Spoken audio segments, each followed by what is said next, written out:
আসসালামু আলাইকুম সম্মানিত শ্রোতা, আজ একটি অতীব জরুরি বিষয় নিয়ে আপনাদের সামনে আলোচনা করব। সেটি হলো সড়ক দুর্ঘটনা।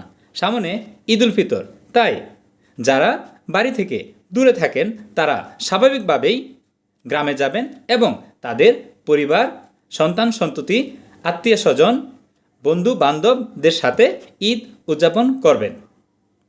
তারা অবশ্যই সড়কে চলার সময় সাবধানতা অবলম্বন করবেন।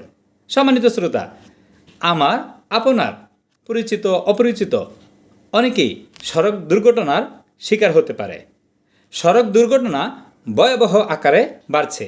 প্রতিদিন 25 থেকে 30টি তাজা প্রাণ ঝরে যাচ্ছে। এই তো গতকাল আমার একজন ভালো ছাত্রের বাপ মা দুজনেই সড়ক দুর্ঘটনায় মারা যান। সম্মানিত শ্রোতা, এই সড়ক দুর্ঘটনা ঘটার পিছনে কিছু কারণ আছে। সড়ক দুর্ঘটনার জন্য যারা দায়ী তাদের বিরুদ্ধে সরকারকে অবশ্যই কঠোর হতে হবে। সম্মানিত শ্রোতা, সড়ক দুর্ঘটনার যদি সরকার রোধ করতে চায়, নিয়ন্ত্রণ করতে চায়, তাহলে ট্রাফিক পুলিশের সংখ্যা আসন্ন ঈদ উল ফিতরের আগে যখন যাত্রীরা বাড়িতে যাওয়া শুরু করবে তখন ট্রাফিক পুলিশের সংখ্যা এবং প্রশাসন কর্তৃক লোক নিয়োগ করতে হবে। কোনোভাবেই ব্যাটারি চালিত রিক্সা হাইওয়েতে চলতে পারবে না। আনফিট বাস একদম বন্ধ করতে হবে এবং মোটরসাইকেল চালকদের ওভারটেক বন্ধ করতে হবে।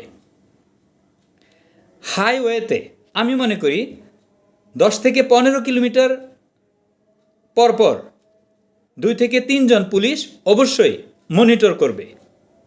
যে সকল স্থানে সড়ক দুর্ঘটনা হয় সে সকল স্থানগুলো অবশ্যই রেড পেইন্টেড করতে হবে বা রেড জোন করতে হবে। সম্মানিত শ্রোতা, তাই সরকারকে অনুরোধ করব যারা দায়িত্বে আছেন তারা যেন আরও কঠোর হয় এবং কঠোর নির্দেশনা দেয়। তাহলেই সামনের ঈদ হবে আনন্দের। আসসালামু আলাইকুম।